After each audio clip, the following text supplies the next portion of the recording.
So again, the topic for this module is all about visual communication. So I'm going to try and engage with you through the camera using eye contact and smiling as much as I can over the next couple of minutes. And then I'm going to do this. So I'm going to make scrambled eggs, right? That's pretty simple. And I'm going to try to engage with you as I do that. So I have my ingredients all laid out here and what I'm going to use in my pan here. And I'm going to kind of take you through the demo while jumping back and forth periodically. So here we go. Hi, I'm Colin Roche, and I'm going to cook the perfect scrambled eggs for you. Now, what we're going to need if we're going to be making scrambled eggs is, of course, some eggs. And I've got some beautiful free-range eggs here. Now you can see how I look down, so I'm trying to get you to show these. Now I don't need to pick these up. You know, I could if I wanted to. You know, maybe I wanted to show the size. This is a large egg. You could use extra large. But normally I don't have to pick them up, because one of the things we try to use is clear bowls, right? That helps with the visual, because then people can see. Now here for my mixing bowl, I didn't use a clear bowl, I'm using a white bowl, so I think that's going to have a great contrast with the yolks once I crack these eggs into here. But I would go through, usually I always start my demos with the ingredients. So as I just mentioned, we make some perfect scrambled eggs for you. So what I have here today is, we have some lovely free-range eggs. Okay, I'm going to use 2 in my scrambled eggs, but oftentimes people like to use 3 eggs.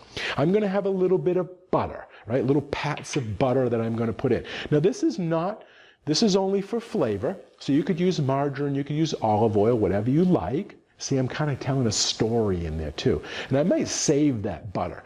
So when I get cooking, I'm going to have some time in there, right? Once the eggs go into the pan or once the butter goes in and it has to melt, you got to think about when you're going to have some what we call dead air, and you need to have some patter in there. You need to have some talk. You need to have a story to keep your audience engaged. So I might not talk about the butter or the free-range eggs or anything like that right now. I may wait, so then when I put my butter into my pan and it's melting, I'm going to have a 30 seconds, a minute before I add my eggs in.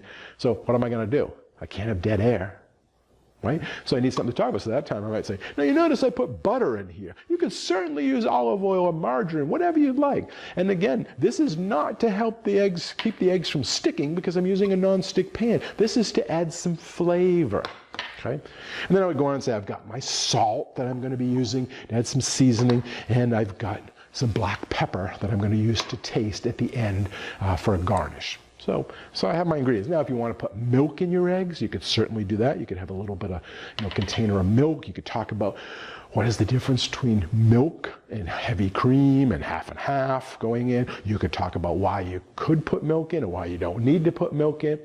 So this is all part of the planning stages, and we're going to get to that in a different module.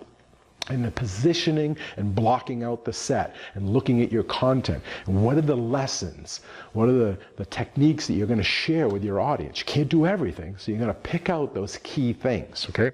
So I'm just going to keep mine simple here. All right? So what we do is I'd have my milk if I wanted to. I have a couple of tablespoons of whole milk here, which I really like because it adds a lot of creaminess to it. Right? Got some butter, pointing at my ingredients, maybe tilting the container slightly to identify them. This could be oil, this could be margarine. It's just there for flavor. Now, I've got some salt to taste. It's a little bit, lovely crushed kosher salt. And I've got a freshly ground black pepper for taste and garnish at the end. So you can see while I'm looking at the camera, because I want to chat it up, right? I'm chatting it up with them, and how lovely, easy scrambled eggs are to make, and I'm having a conversation. I'm bringing the audience along with the journey. I'm not just talking, okay, we're going to make some eggs, and then I just whip it out. I mean, I can make eggs like that, right? You can too. It's very easy. But you got to remember, we're teaching, right? It's entertainment. We're putting on a show, right? So think of it as like a Vegas act. We're showing, we're building the anticipation. We're going to have the big reveal at the end. We're going to show the product slowly pouring onto the plate. Think about theatrics when you're doing this and what we have to do. So, maybe I would reference the fact that, how I eat my eggs. I could say, well, I like to eat my eggs for breakfast. I eat them all the times. Or I could say, sometimes I like to have my eggs with a piece of toast, or maybe with a little bit of ketchup, if you like ketchup with your scrambled eggs. So think about, and this would be done in advance, all the stories that you're going to be telling to your audience along the way. This is going to help that engagement, right? It's going to keep that eye contact. So what you're doing, again, is keeping the attention using pattern, using stories, using facts, which is why research is important.